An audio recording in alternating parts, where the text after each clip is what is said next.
And 3, Mississippi. Hello and welcome to the loading screen, episode number 14. This is kadexgaming. Top left, you do have the picture, the cartoon version of Monsters Rage Gaming. I've been cartoonized. Right, yes, he's been Borderlands. On the top right, you do have the living emoji and Destiny streamer Angry Iceberg.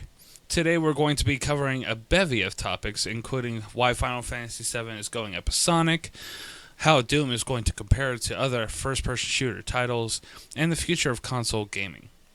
So first topic is obviously the first one I mentioned.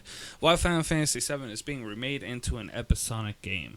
Now there could be a couple reasons for this to be occurring, but how do you guys feel that this is going to either benefit the gamer or it's going to hinder the gamer, and why do you think they're doing this? Let's start with Monsters Rage. First of all, I loved Final Fantasy VII. It was a great game. That being said, with what they're doing now, I'm not digging it. I'm actually kind of terrified. It sounds to me like with this episodic game, it's going to be similar to something like Telltale games, where you're going to have situations where there's, certain instant action buttons that you're going to have to push to complete combat sequences. And that is going to really take away from any kind of RPG aspect of what it used to be. I understand why they're doing the episodic version, only because they're trying to really improve on the graphics, make it look really pretty. I'm sure plenty of people out there have seen the videos, but to take a 50-hour game and turn it into that, you just need a lot more space, and that's why they're probably going to go with this 1 to 5 episodes. One, to make sure that they do it right. Again, I'm worried that it's going to be like Telltale, but to make it look right, and it gives them time to develop the rest of the game, so that it all looks beautiful instead of rushing everything. All right, Angry? Yeah, I think what he said, I kind of hit it a lot on the head. I think also you just got to consider his money, man. I think that they're looking at a way to make more money. I mean, I think it's as simple as that. I mean, I never even played the original Final Fantasy VII. I had some buddies of mine who actually played it themselves. Like I watched sort of, but I've never actually played it myself. But I think, yeah, it comes down to space. It comes down to time to get it out and make it a quality product. And I think it just comes down to money. For me, I think that's really about as far as it goes. Right. With the declining sales of Final Fantasy as a brand ever since 10 and 10-2 were released, I do think that this is somewhat of a money grab for Square Enix. Also, I do think that they needed more time to develop the game. I don't think that they were quite ready for releasing this year, but that seems to be the case, and I think that's why they might be going episodic with it. Whenever Monsters Rage said, they want to make it a beautiful and vibrant experience, was that in order to kind of keep the space down so people could download it in segments, or what did you mean by that, Rage? Yeah, that's exactly what I meant. I mean, the game is going to be huge. If it's a 50-hour experience, there's a lot of content that needs to be changed over. And to be able to have the same size, it's just not feasible. So there is going to be a lot of hard drive space that's going to be taken up with this. You just seen what it looks like. There's going to be a lot of information coming through. Right. Well, if you think about it, Elder Scrolls Online is a 50-plus gig download for that game. But yet you still have, people with it on their hard drives. It's on my PS4 hard drive right now. I don't think Final Fantasy VII would exceed 50 gigs since it is not an MMO. It is a single-player role-playing game. So I'm just basically going in terms of the length of the original game, right, and all the content that was involved in that. Creating new scenery to like you saw the video there, to create everything in that high res. Cloud kind of looks a little sickly. But to have that high res done, there's a lot of information, and you know yourself, being in that area, you would actually know more than I would. But I just think that there's going to be a lot of space used up for this game, Right. for them to make it the way they want to when you've got like 50 hours of content. Yeah, I believe that either they're going for the money or they're going to be focusing more on story than on gameplay when it comes to an episodic game. Yeah, You see that with, Borderlands Telltale series. You see that with the Walking Dead series. It's more of an emphasis on story than it is on the gameplay. And I believe that's what they're trying to make it into Final Fantasy VII, because the people that really want to play Final Fantasy VII, the majority of them probably want to play it for an enriched story and experience. So I think that might be why, a big reason of why Square Enix is heading that way. Plus, they're plummeting sales from the Final Fantasy brand itself. Since the PS2, Final Fantasy hasn't done well. The biggest draw was, I believe, Final Fantasy 13, and even those sales were dismal at best.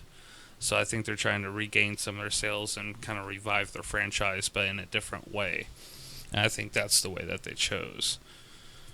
I just hope it's not like, I love Tales from the Borderlands. I love The Walking Dead. I love those Telltale games. I don't get me wrong; they're fun to play. They're very entertaining. But if they're going to finally make, I mean, how many versions of Final Fantasy VII have we been dumped on in the last 5 years?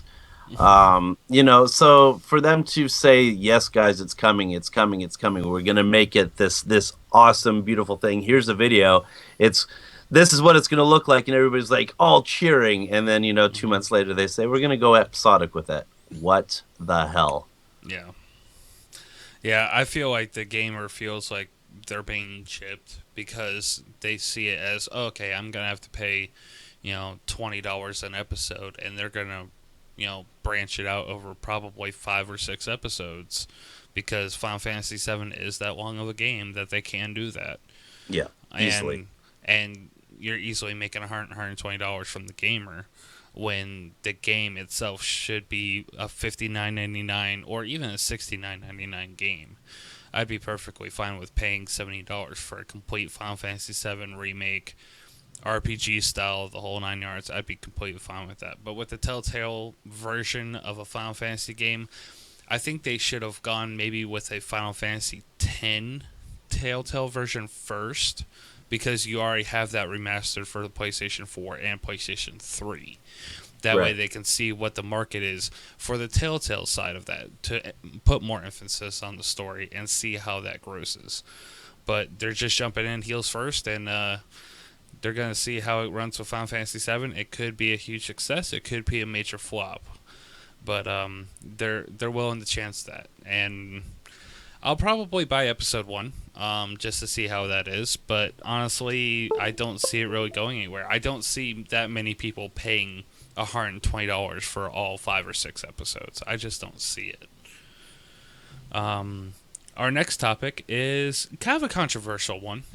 You can kind of go both sides of the coin on this topic. Should Microsoft and Sony finally dump last gen? Some games can be hindered by last gen technology having to fit both PS3 and PS4 coding on a PS4 disc or whatnot. You see this all the time with Madden. You saw it with Call of Duty, how they had to exclude a single player campaign on last generation systems. How do you guys feel about finally, pushing forward with PS4 and Xbox One and leaving the 360 and PS3 behind? Let's start with Angry Iceberg.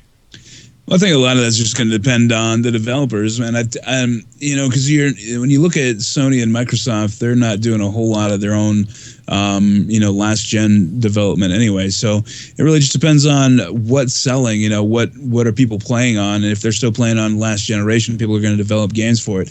But yeah, it's really is starting to get to that time though, where companies really should start focusing on the new hardware or the newer hardware, and starting to push the limits, and so that they're not restricted by the old hardware. So, which is something that I have to deal with every day in Destiny, a game that could be even better than it is, just because it, because it is restricted by the old hardware, because they have to just keep it fairly, even as far as features and whatnot. So, in my opinion, yeah, I think it's time that they, the developers start moving on. But again, if they're still businesses, if there's money to be made there, they're still gonna create content for those systems. But it's been 2 years now.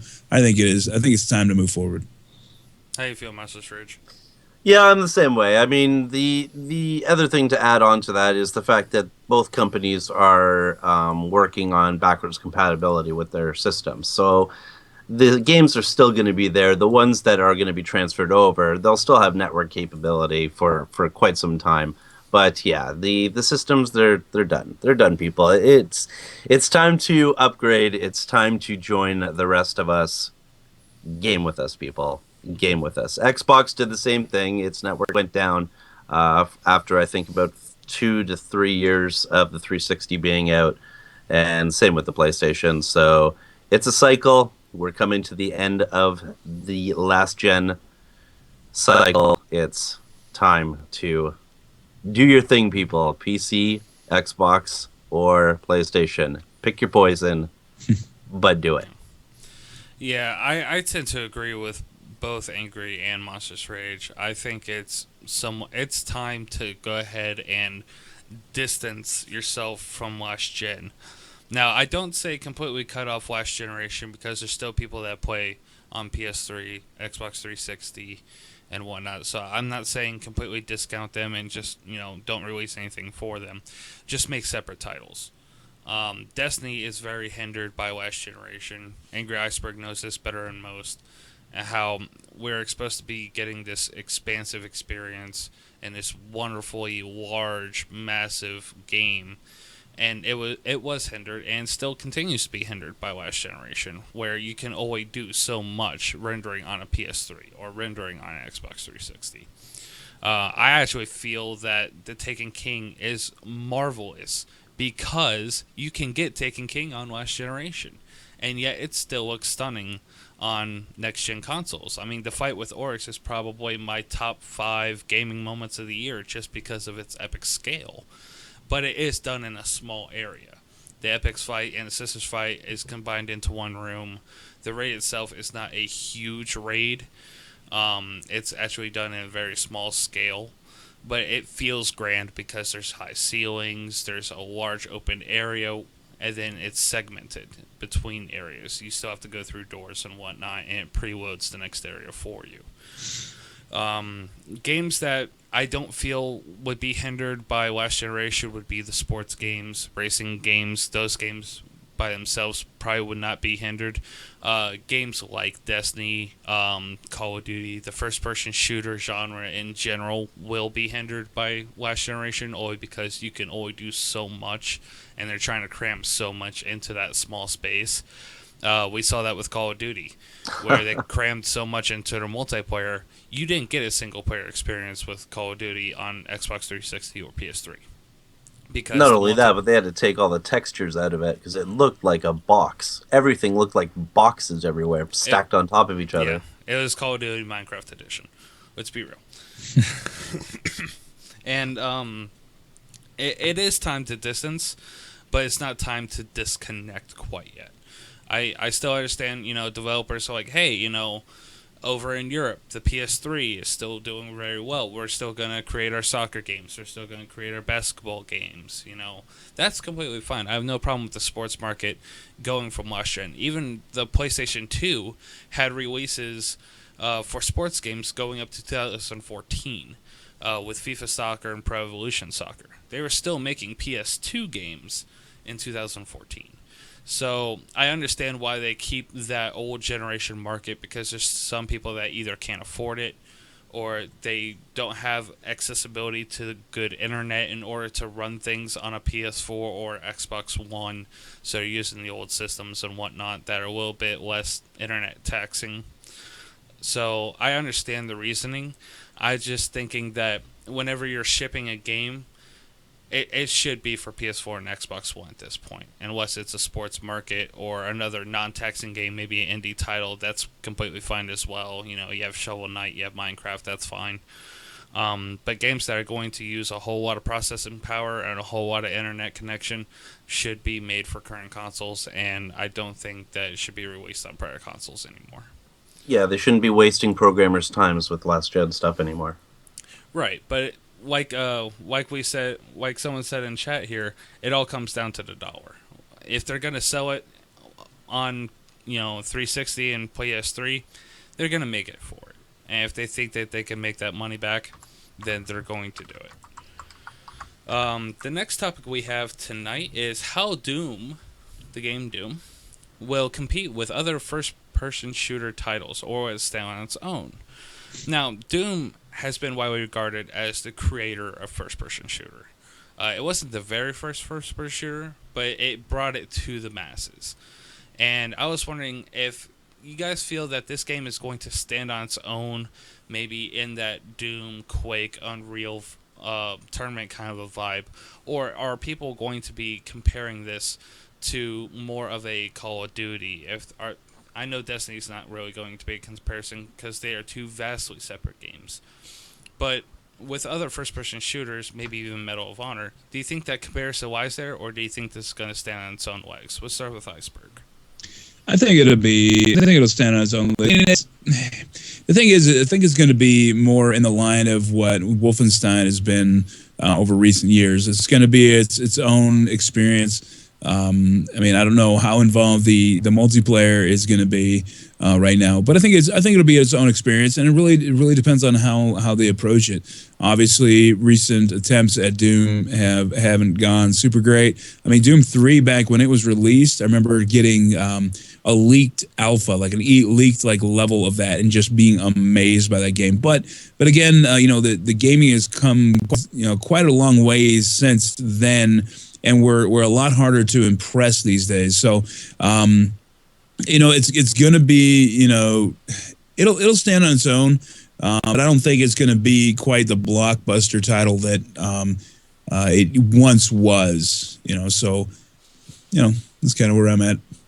All right, Rage. Yeah, I kind of agree with Angry. It is going to be its own experience. The multiplayer, it could explode, maybe turn into a tournament style. I don't know, because the old Doom, you could see how they set up the multiplayer on that, and it didn't really happen too frequently. But the graphic style, again, it's going to be geared towards a certain group of people. Not everybody's going to like that graphic style that is very violent. Very gory.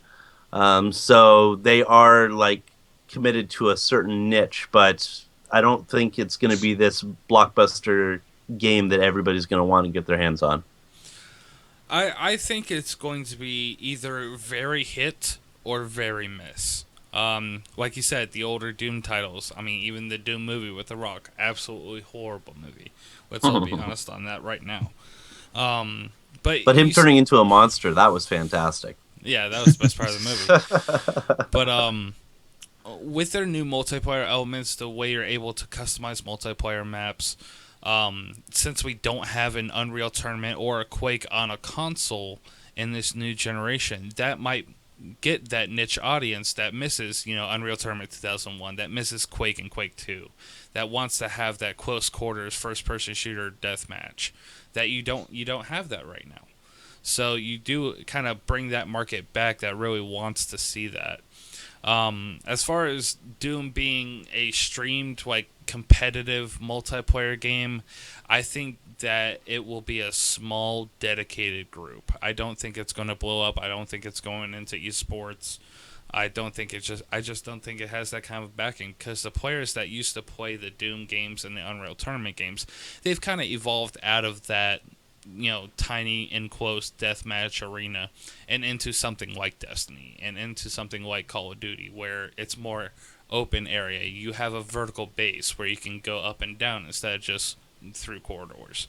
So I'd like to see Doom kind of get that big push at the beginning and see where it goes from there. Unfortunately, I just don't think that us as gamers are willing to go back to an old formula whenever we've evolved past that. I agree with that statement. Okay. Now, Angry Iceberg's topic. The man, the myth, the legend. Basic question. Everybody has an opinion on it, but I'm going to go ahead and ask it. What do you guys want to see in Destiny 2? What must you have? What do you want to have? And when do you want to have it? Let's start with Angry Iceberg, of course. All right, when do I want to have it? Now. I want to have it right now. In feasible space. Well, I think it's obvious it's going to be a September release. But the big thing, of course, we're talking about specifications. We're talking about, I think they need to leave Last Gen behind with, a 60 FPS, experience. There was leaked footage of this generation of Destiny being 60 FPS, but again, I think it's just a situation where we're limited by the hardware of the last generation. I think we need to make sure that the story is transferable from Destiny 1 to Destiny 2. And again, I'm still they really haven't laid out what Destiny 2 is going to be. Now last year around this time when people were talking about Destiny 2, it ended up just being the Taken King. So it may be a very similar transition where there were significant changes to how, quests were handled and this and that. And I think we'll see a very similar situation there. But what has to happen is there has to be an actual story this time, an actual linear story. Maybe not linear, but just a story that, progresses throughout your individual progression. I think the end game, I think they need to make sure that it's more varied and that there's more there to do. Like right now, essentially, all there is to do is the raid and PvP. And we're talking about one raid. Nobody wants to do the old raids. Nobody wants to do House of Wolves or the Prison of Elders, rather. They don't want to do that content because it doesn't really do anything for them. So I think they need to be able to incorporate the old content and make it fresh with the new content. Then again, there has to be, a good cohesive story that's interesting and engaging. Unlike the current stories, the Taken King I thought was a lot better than the year one as far as you kind of could follow along. Okay, this is kind of what's happening here, and you understood what your goal was. Whereas in the first one, you're not really sure. I think there has to be continuation of, okay, what happened to the Queen? What happened, to the Stranger? I'd like to know what the hell happened to the Stranger. Who is the Stranger? Get involved in maybe, the 9. I don't know. There's so much lore there, but that they take out of the game and put on the web, So yeah, and Grimoire cards, they need to be more involved in that. So, I think it just needs to be another evolution, and I think ultimately they need to make sure that they have a laid out plan that they can, distribute that information in a way that people, like right now, people are freaking out because they have no idea what's coming next, when it's going to be here.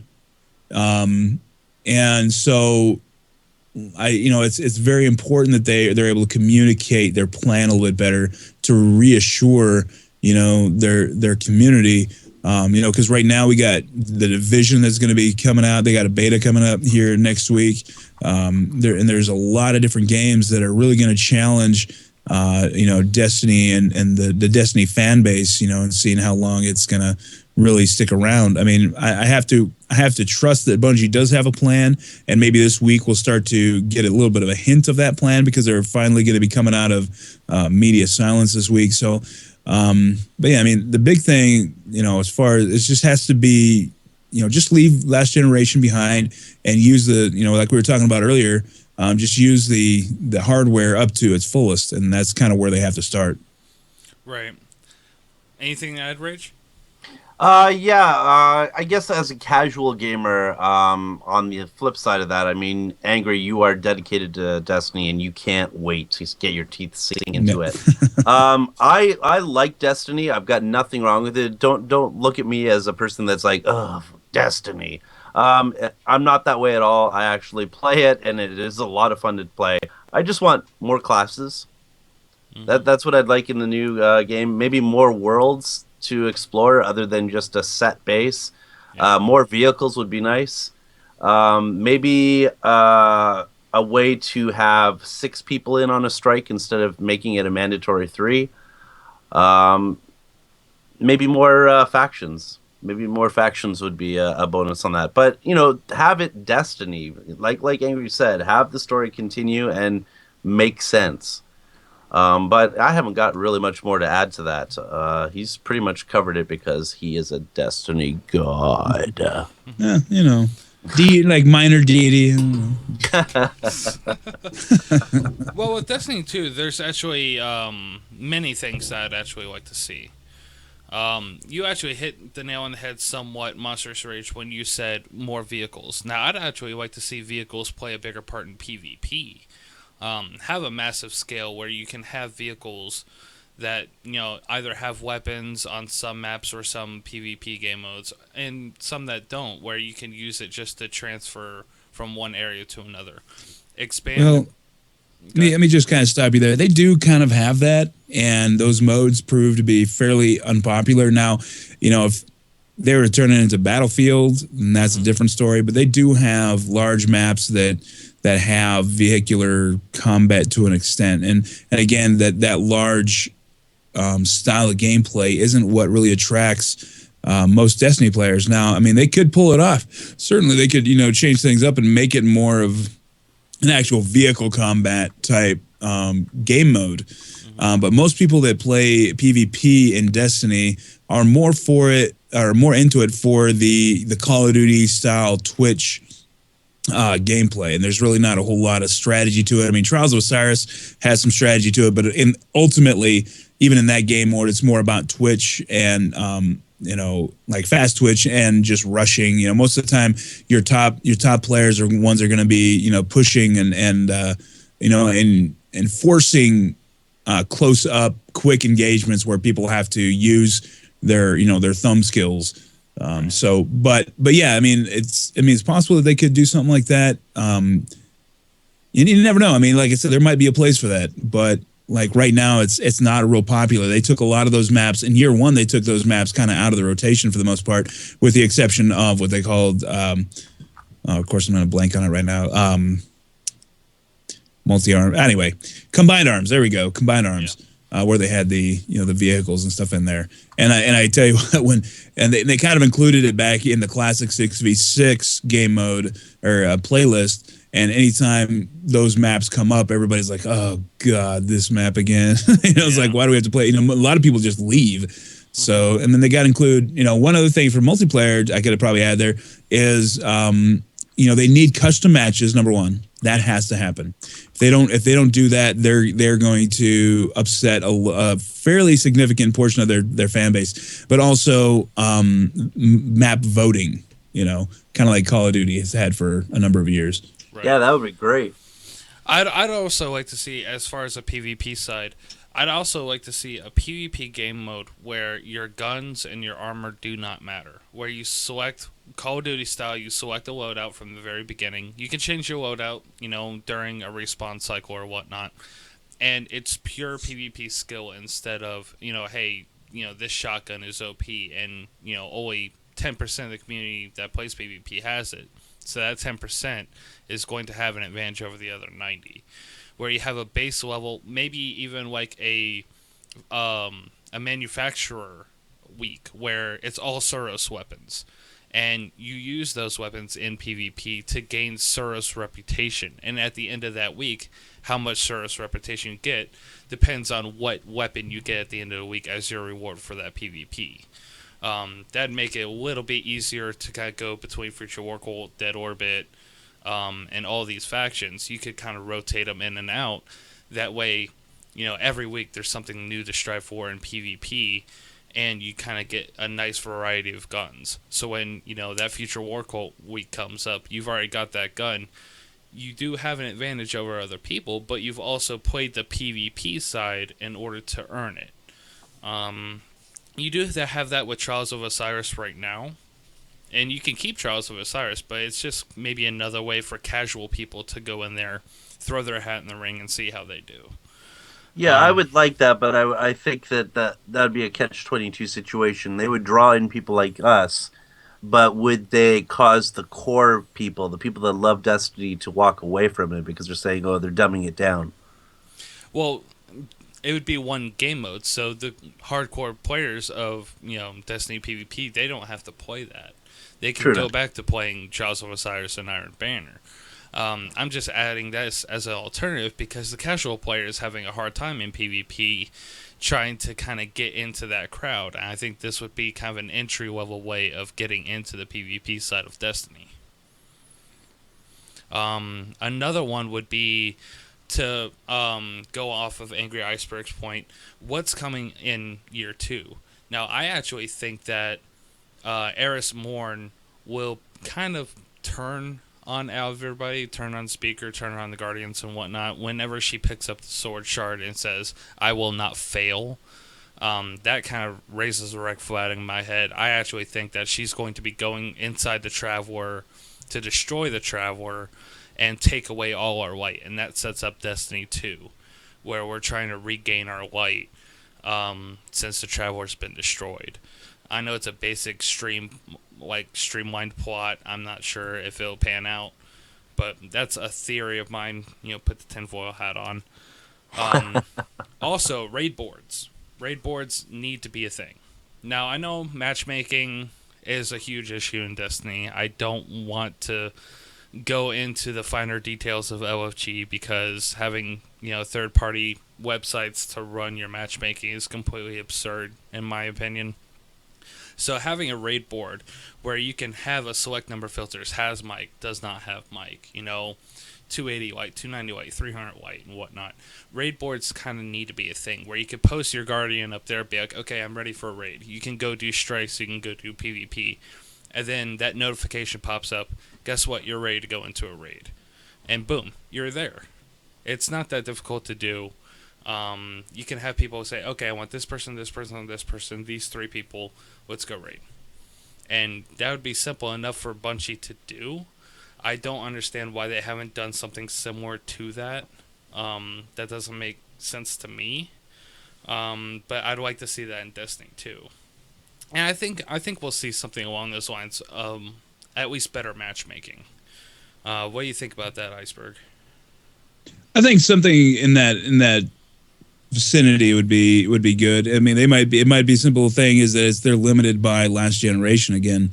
Mm-hmm. Having some place, I don't know if like necessarily a queue, but having a place where you can check off a box like, yeah, I'm looking for this, and you can be somebody else can go to that and invite people based on different thing. But again, you're in that case, you're still going to end up with people that are going to be left out of content because people are going to look at that and kind of cherry pick who they want, and they won't necessarily invite the other less desirable or lower level or less equipped people to help them through. So and again, I haven't played like some of the larger MMOs like WoW and stuff like that have some similar systems.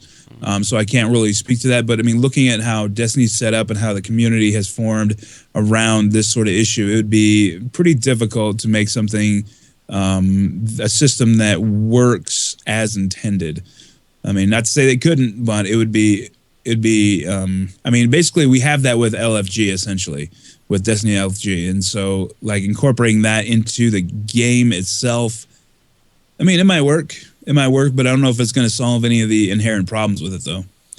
Well, there's not going to be a solve-all solution. I mean, Destiny 2 will not be a perfect game. Me and Angry Iceberg and monsterousrage all know this.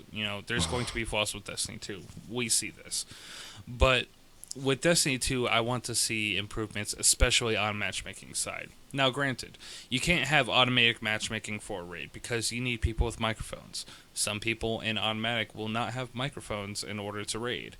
So that's why I suggested like a raid board where, you can filter, hey, if you're a Sherpa and you know the ins and outs and you could just tell people what to do, you don't need them to respond, you can take people without mics.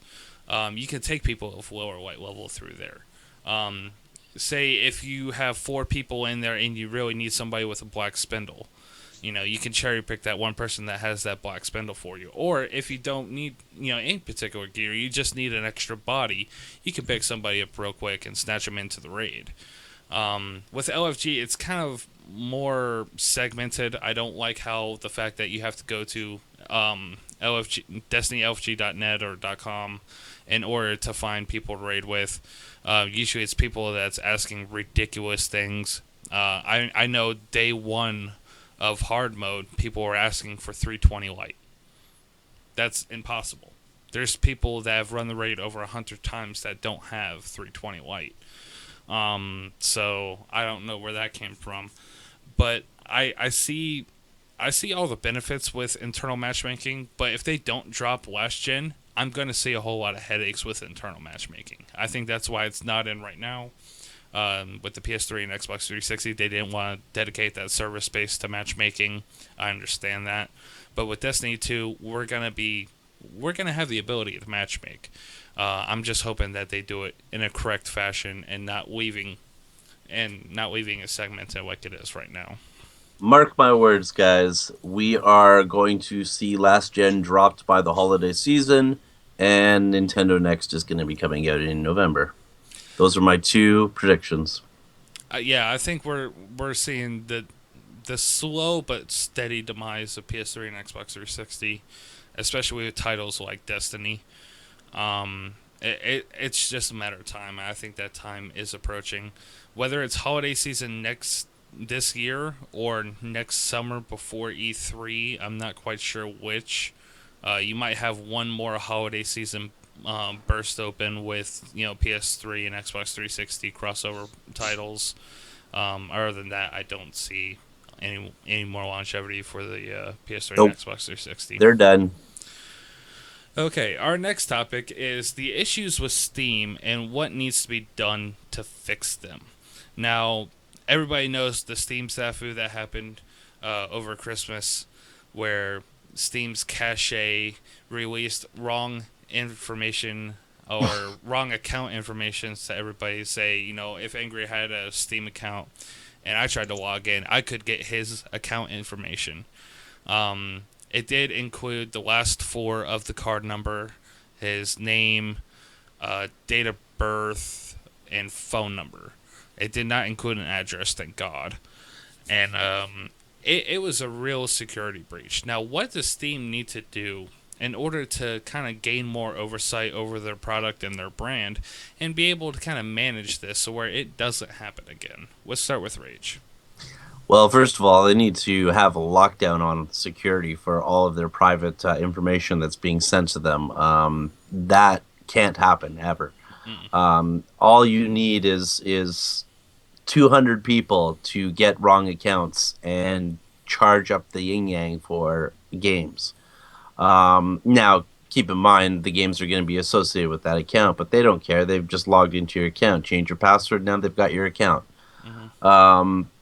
In terms of Steam with their online situation, I will say this. They need to give players access to their games offline.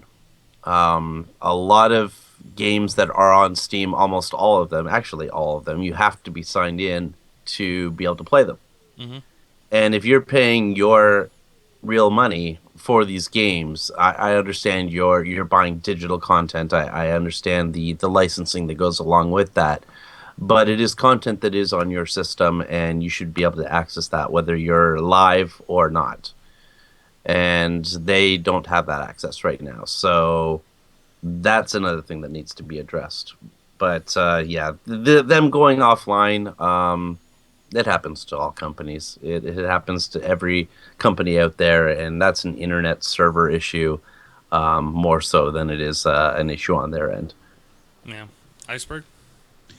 I don't really have a whole lot to add. I don't use the service that much at all. I haven't even logged into my Steam account probably 6-7 months. So I don't really, I don't use the service because I'm a console gamer and I don't play games on the PC. My PC is my streaming setup, and so I don't. I mean, I focus on the consoles, but I think kind of something that along the lines of what Monsters Rage was saying is that it's we live in a digital world and it's an online world, and things like this are going to happen from time to time.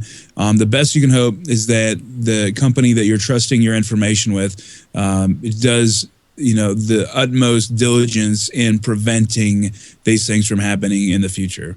I mean, it happened to Sony a couple of years ago with their big snafu where they lost credit card numbers. Yeah. So that was a really big deal. I mean, their whole service went down for a long, long time. So these things are going to happen. This isn't going to be the last time it happens. I mean, who's next is really where you're looking. But again, you have to, as far as the company, you have to make sure, hopefully they're doing what they need to do to prevent it, like you said, and us as customers have to be aware and ready to respond in case it does happen again.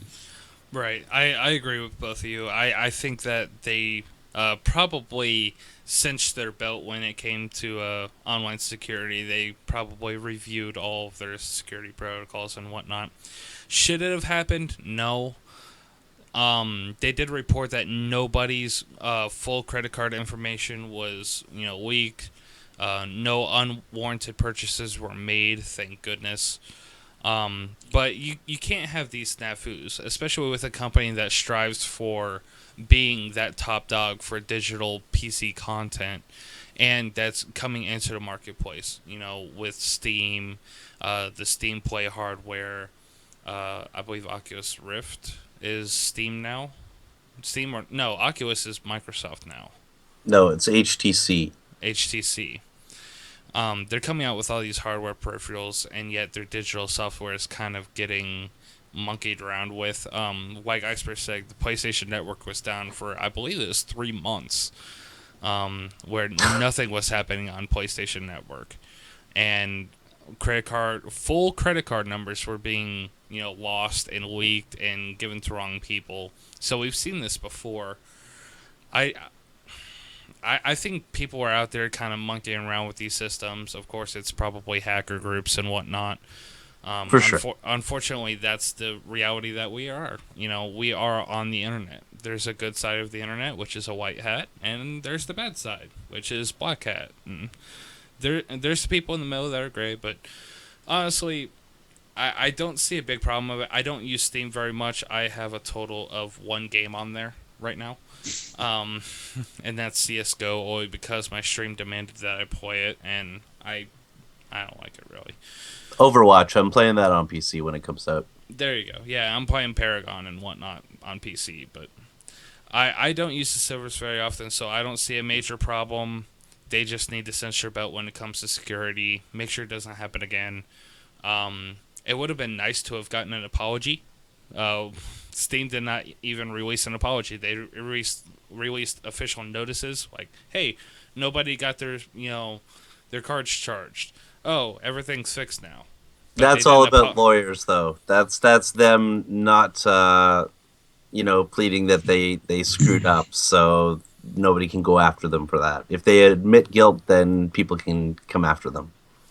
Well, it's their service. They've got to take some kind of responsibility for it. I mean, I agree. I just understand why they haven't. Yeah. If a bank gets robbed and the vault's empty, you have to apologize to your customers that the bank's empty. I mean, even though you're not the one that emptied the vault, you still have to apologize that somebody broke into it. Agreed.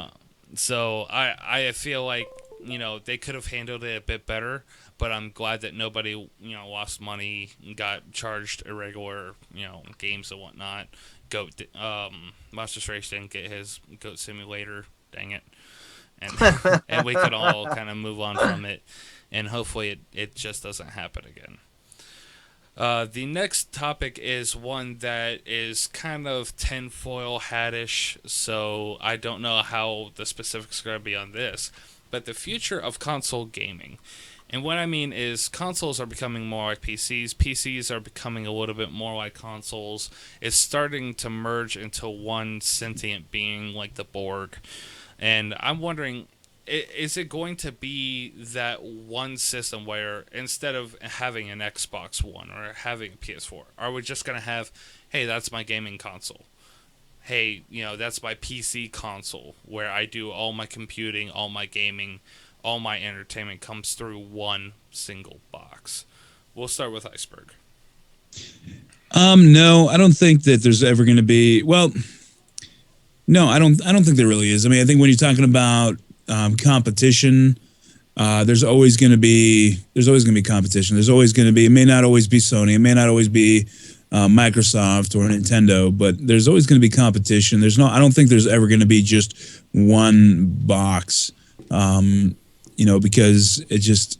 I think the fact is that consoles are designed to be, very rigid in, the software that they accept. I mean, you when you buy a console, you buy it, because the developer can, create software that should work. I mean, not that it does, because you still have patches. But the point is that there's not a whole lot of, you don't have to like interchange parts. You don't have to update it all the time with new hardware and whatnot. So it's a much simpler platform.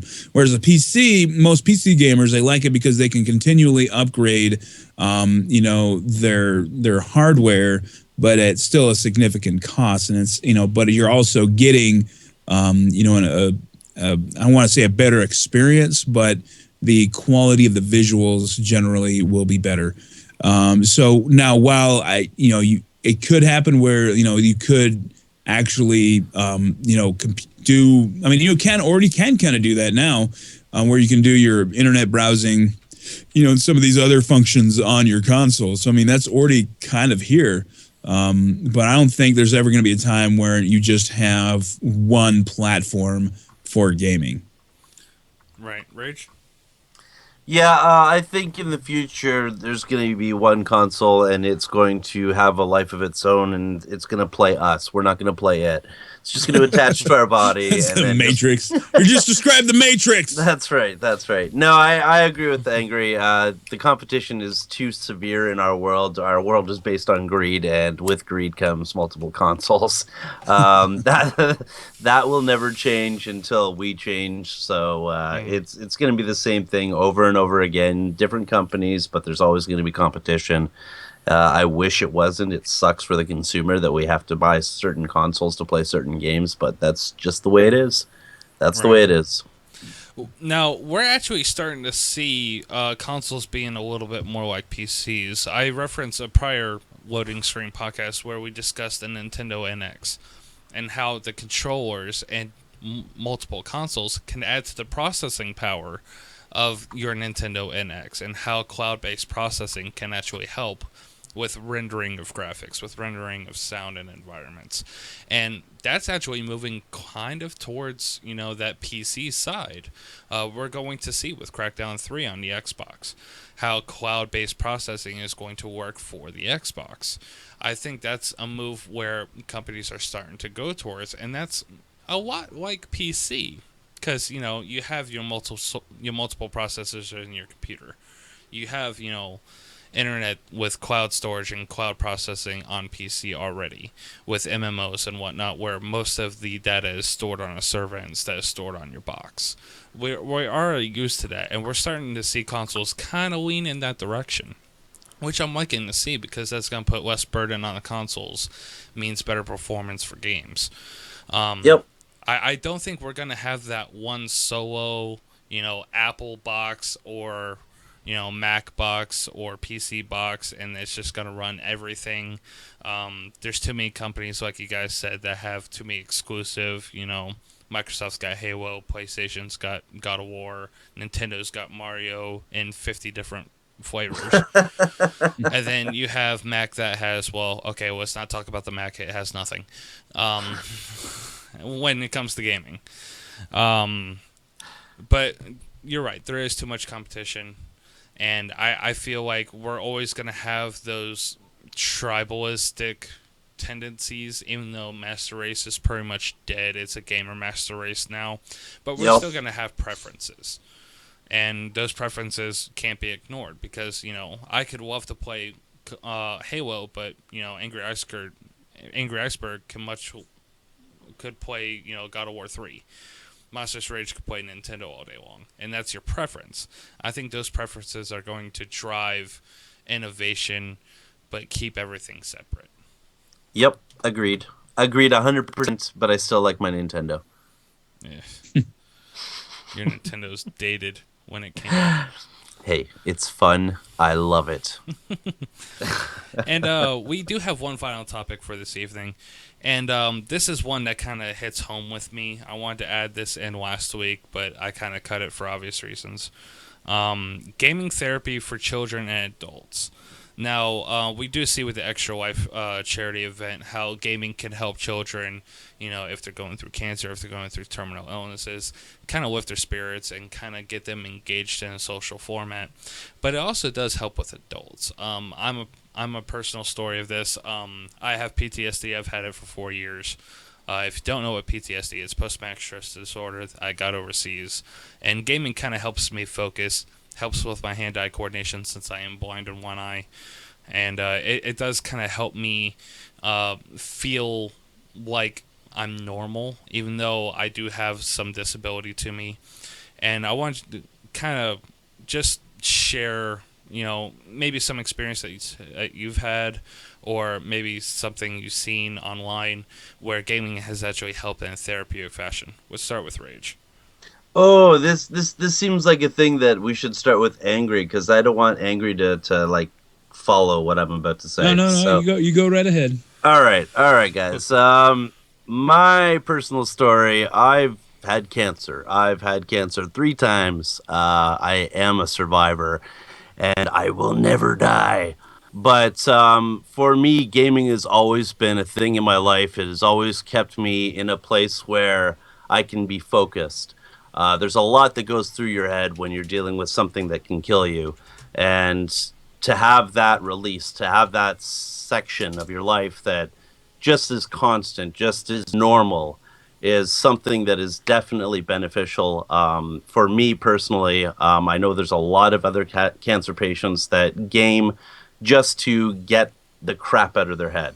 And it really works in that sense, and it's worked for me for many years. I've been a lifelong gamer, but really, after going through that, gaming's been a really special part in my life, and I think that it can help a lot of people in different areas as well. I mean, you have people that might have like social anxiety, and you can have a therapist work with them in gaming to have certain situations brought in front of them without them being in the situation, so they can walk away from it without being subjected to whatever causes that trigger. For instance, somebody's yelling in a room, so they put them in a situation where somebody is yelling in the room in the game, and they learn how to cope with it, and then they can deal with it in real life.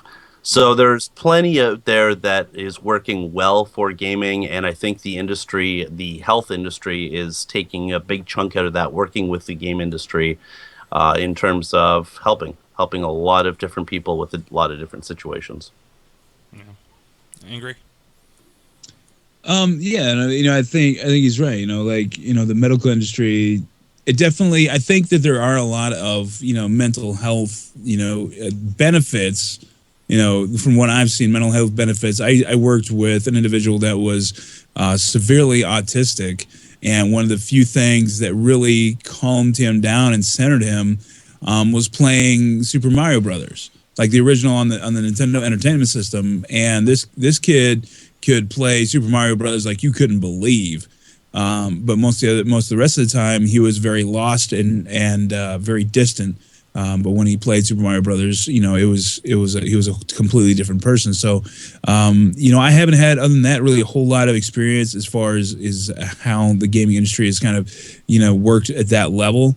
But I will say that, being a, Twitch streamer has really opened my eyes to something that I think is kind of poignant in the fact that you kind of realize, like, there's a lot of people that are very antisocial in a physical way. But when it comes to like gaming and being in an online environment, interacting with other people in an online environment, it really kind of opens them up and allows them to get that natural interaction, or call it international or unnatural, but it's still a natural interaction that I feel really every person needs to have with other people. So, but it allows them to be in more of a comfortable, safe place. And I think that can be a good thing, and that's kind of something that I've learned over the last 6 months as a Twitch streamer, because you really interact with a lot of people that have that trait.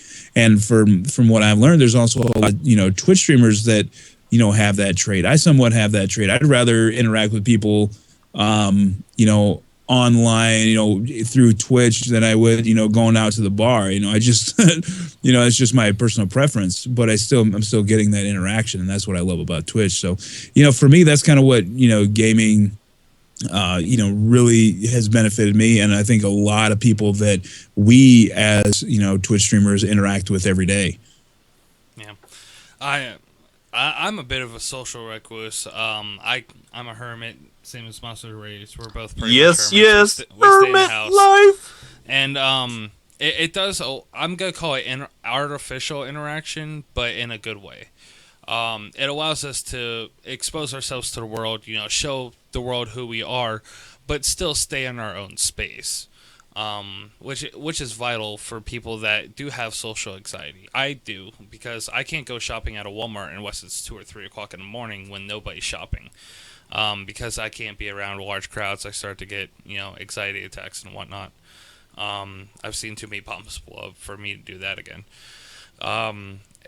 It's therapeutic to play video games for me, but it's more therapeutic to stream.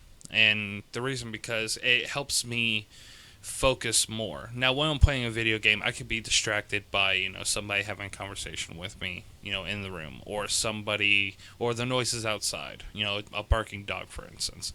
But when I'm streaming, not only am I playing the game, I'm focusing on chat, I'm making sure stream's running well. I'm so focused on what I'm doing that everything else just fades away. I'm in the zone. This is what I'm doing. And that really helps with my PTSD. Even though I can play military shooters all day long, I kind of do have to prepare myself before the stream, before I do so, to make sure I don't have an anxiety attack or I don't have a PTSD flashback, which has happened when I played Medal of Honor. So I don't play that franchise anymore, unfortunately, and that's why I stayed away from the Black Ops 3 campaign, because at the very beginning somebody's being waterboarded, and I could not stand around for that. I was modding a stream that I was playing that. I'm like, I'm sorry, I cannot mod your stream while you're playing this game. I couldn't stay, and I had to leave, and I felt bad for it, but, they understood. They're like, hey, go ahead and leave, I'm only playing this today, that's it, and everything was fine. But, It really does help me, Twitch streaming, because it gives me something to strive for and something to do on a daily basis. I love it. It's very therapeutic for me.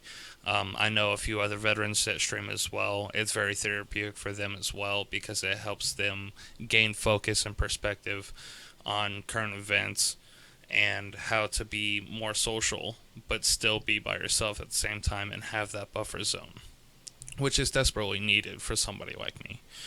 So I see a lot of benefits for it.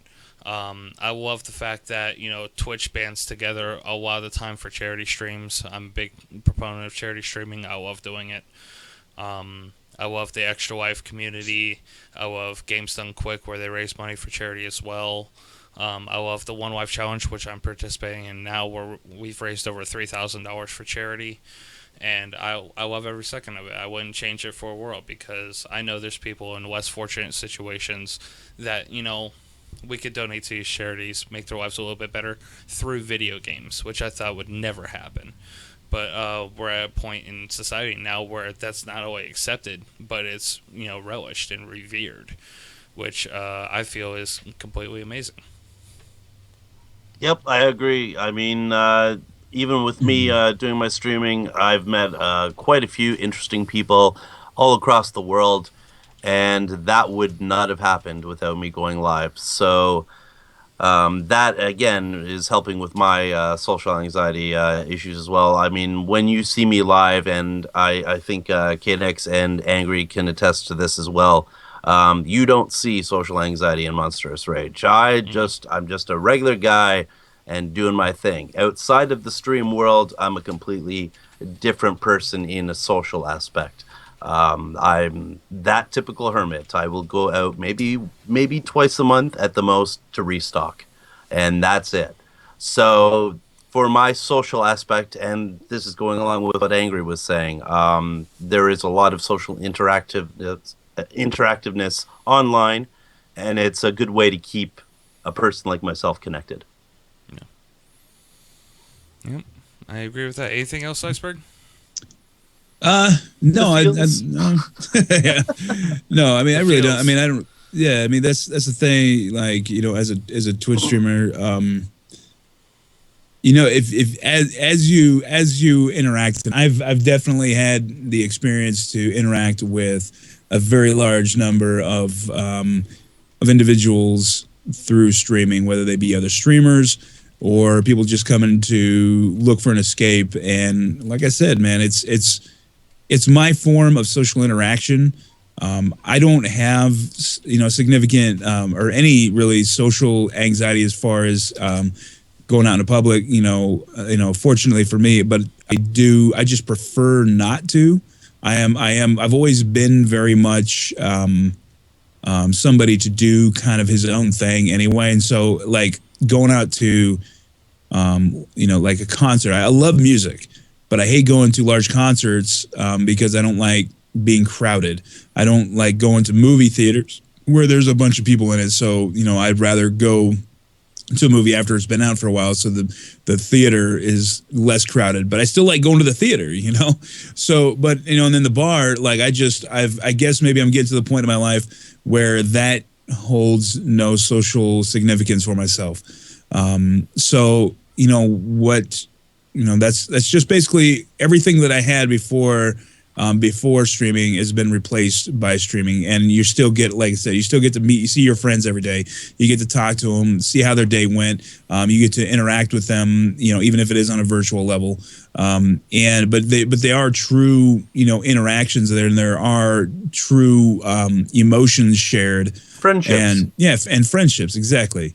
So I mean, it's really you're just not physically there with them, but you are emotionally there with them. So and that's why I appreciate everybody that comes to my channel, because they could go to anybody else's channel. There's literally millions of other channels on Twitch or through other services, but they choose to come to mine and interact with me. And there's some that come there. They're there every day. There's people that are there even before I come online waiting for me. So, and I appreciate the shit out of them. Yeah. So and it drives me to continue to get online. And so to those guys, you guys that are watching, man, I love you guys. And the feelings are real, but it's truly how I feel, man. And that's why I do what I do. Yeah, you hit on the head. I have a few people that come in, and they were kind of badgering me because I accidentally started my stream a few minutes late today. And they're like, I've been waiting here 10 minutes for you to come online. I'm like, oh my God, I'm sorry. But it does hit in the feels, man. Every day when I log on and I see those those 6-7 people that are there every day right as I boot up, and just waiting to see the content that I provide them and interact with me, because I am a very interactive streamer. I love to know how people are doing.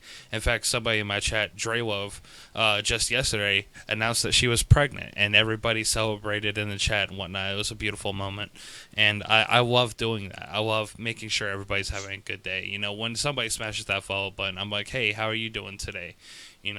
Just start up a conversation, see who they are, see what they like, see what they don't like. And I love to be that virtual friend of theirs, but I also love the emotional connection that I can have with my stream, because we can tell what each other's thinking and whatnot, and you can tell people's personalities from each other. And it's just a great community. And when we say community, you're like, okay, well, he's got X amount of followers. Well, it's not only about that. The community is the feeling that you get in the channel. Whether it's an aggressive stream where everybody's, blasting hype in chat or whatnot, or if it's a laid back stream, and if it's more informational, if it's more gameplay focused, if it's more streamer focused, you do have different communities. And the community that you build is the one that's centered around the streamer. And you can't build a community without people in it. And the people in the community is what makes it what it is, and I love every single bit of it.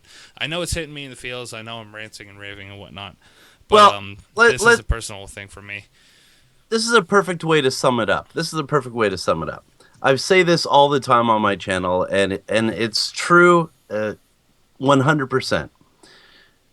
When we go online, it's not about us. You guys come to see us and you enjoy the content, and we appreciate that. But when we go online, it's about you guys. It really is. And without you guys, we'd just be crazy people talking on a camera.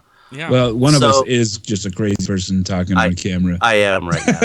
I'm nuts. But that's what it boils down to. It's all about you guys coming here to discuss. It's not about us. It's about you guys. And it'll always be about you guys. So know that, and know that we appreciate your time, because, your time is precious. And we just do some internet stuff, and you guys come in and see us. So you guys are the main deal. We're just the entertainment. Yeah, we're just a monkeys dancing around in the camera for your enjoyment. But you know what? We enjoy doing it because it makes you guys happy. And you guys keep coming back. And honestly, it surprises me. I believe it surprises Monsters Rage and Angry Iceberg how much people like to come back and watch, similar content that maybe you've done the day before or maybe a week prior. But you're doing it again. But yet they're still going to keep coming back because the streamer, is their type of streamer. It's somebody that they want to watch for the 3, 4, 5, 6, 7, 8 hours, however it is long that you stream. And it's the best feeling in the world to boot up and talk to people and realize that, they're choosing to spend, some of their day with me. They could be, like Iceberg said, out watching YouTube. They could be watching another stream. They could be watching TV. They could be playing game themselves. But instead, they're choosing to watch me, It almost kind of begs the question, what's so special about me? Why are they here? And I think, one of the things that I learned early on is the answer to that question. Why are they spending time on my channels? Well, it's because that's, again, like I said it before, this is where their friends are. This is where they feel safe. This is where they feel welcome. This is where they, feel like they belong.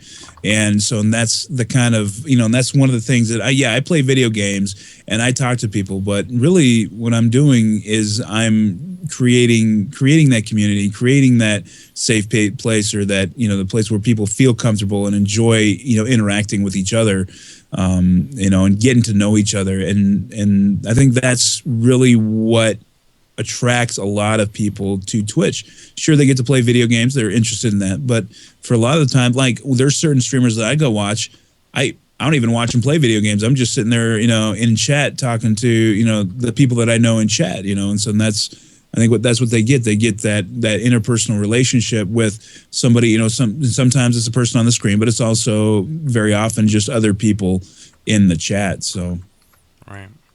And I know we've been going on a lot about this, guys, but this is kind of a special subject for Twitch streamers. We don't really get to talk about how we feel when we Twitch stream very often, so I'm sorry this topic has taken the better part of the discussion this evening, and we will actually end on that topic tonight. I appreciate everybody's time, everybody in the chat. Thank you so much for being interactive and being here to support the loading screen and Monsters Rage and Angry Iceberg. I'll give you guys a chance to follow them in just one moment, but first you gotta tell me who you are, where you are, and what you do. Let's start with Monsters Rage. All right, for those of you who already know me, just ignore me. But for those of you who don't, I am a variety streamer. I stream on all 3 consoles, Xbox One, PlayStation 4, Wii U, and a bit of PC. But I'm 6 days a week on Twitch. You can find me, I believe the link is there in chat, Twitch TV/monsterousrage. I'm also doing a side project with DeFitster, who comes in on my channel every Friday night, and it is called Fits of Rage. You can find that on YouTube. You can also find me at Monstrous Rage G. on Twitter. Come and find me. Find me. Follow me. Enjoy me. And Angry Iceberg. Yeah, like I say, I'm Angry Iceberg, a daily Destiny streamer, streaming every single day on Twitch, alternating between the Xbox and the PS4. You can usually find me during the weekdays. I start about 6 p.m. Eastern every single day, with a few exceptions. And on the weekends, my starting hours generally can vary, but I generally try to get on by about 2 o'clock Eastern on the weekends. And yeah, I mean, if you're looking for a Destiny streamer, just a cool place to hang out, we've developed a very chill and welcoming community. Would love to have you. If you haven't stopped by, please do. You can also find me on Twitter. There we go. You can find me on Twitter at twitter.com/angry_iceberg. And on Facebook at facebook.com/theangryiceberg. I will have a YouTube channel that I'm getting prepared to start creating content for, so be on the lookout for that. I'll be talking about that in future episodes. But also, starting next week, I'm going to be doing my part to pay a little bit of the love forward that has been shown to me by a lot of streamers that have grown beyond me. Some of the top streamers in my directory have definitely shown me a lot of support. So I'm going to try to pay that forward to other streamers, because I fully believe that, helping others is the way to help yourself. And in turn, the community builds itself. So the more we build the community, the more we're all going to be successful. And so basically what I'm going to start doing is bringing other streamers on to stream with me on Monday nights. And that's going to be a part of the support smaller streams, idea. Where I'm given exposure to other streamers in my directory, and so if you're a Destiny streamer or just a growing streamer, you want to get more information about it. I'll be talking about it all this week, and we'll have, like I said, we'll start next week on the Xbox. So stop by the stream if you want more information, or contact me on Twitch or on Twitter if you want more information on that. I'm super excited about it. And I think it'll be a lot of fun and bring something a little bit new to Monday nights. So that's me, Angry Iceberg in a nutshell. You want to say me in a nutshell? He's in a nutshell, ladies and gents. And I am kadexgaming, Twitch stream dedicated helping you in game and in life. I'm going through the One Wife Charity Challenge on Borderlands 2 daily, 4 p.m. Eastern Time to 8 p.m. Eastern Time. And of course, we have the podcast right here, 10:30 p.m. on Tuesday evenings. I want to thank Monsters Rage and Angry Iceberg for joining me on the podcast. This has been episode number 14 of The Loading Screen. Thank you, everybody, for showing up in chat. I really appreciate it. Been reading your comments all night. It's been fantastic. For Monsters Rage and Angry Iceberg, this is kadexgaming, here always to urge you to keep calm and game on. Dance.